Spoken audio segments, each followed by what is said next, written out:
സൗദിയിൽ ടാക്സി നിയമലംഘനങ്ങൾക്കെതിരെ നടപടി കടുപ്പിച്ച് ഗതാഗത മന്ത്രാലയം. യാത്രക്കാരെ വിളിച്ചു കയറ്റുന്നതും തടഞ്ഞു നിർത്തി വിലപേശുന്നതും കടുത്ത നിയമലംഘനങ്ങളായി പരിഗണിക്കും. ഇത്തരം നിയമലംഘനങ്ങളിൽ 20,000 റിയാലിൽ കുറയാത്ത പിഴയും വാഹനം പിടിച്ചെടുത്ത് പൊതുലേലത്തിൽ വിൽപ്പന നടത്തുന്നതിനും മന്ത്രാലയം അനുമതി നൽകി. ലൈസൻസ് ഇല്ലാത്ത ഗതാഗത രീതികൾ തടയുന്നതിന് ലക്ഷ്യമിട്ടാണ് ഗതാഗത മന്ത്രാലയത്തിന്റെ നീക്കം.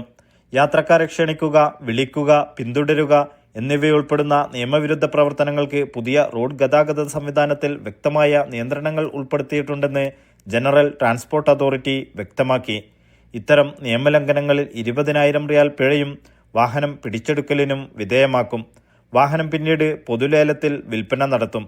ഒപ്പം വിദേശിയാണെങ്കിൽ നാടുകടത്തലിനും വിധേയമാക്കും.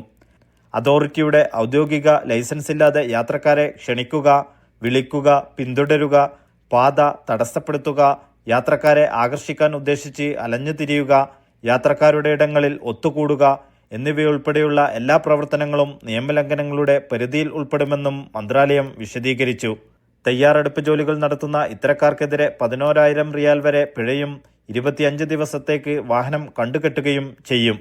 ഗതാഗത മേഖലയെ നിയന്ത്രിക്കുന്നതിനും സുരക്ഷിതവും വിശ്വസനീയവുമായ സേവനങ്ങൾ ഉറപ്പാക്കുന്നതിനും പൊതുസുരക്ഷയ്ക്ക് ഭീഷണിയായ അനിയന്ത്രിതമായ രീതികൾ തടയുന്നതിനുമുള്ള ശ്രമങ്ങളുടെ ഭാഗമാണ് നടപടികളെന്ന് അതോറിറ്റി വിശദീകരിച്ചു.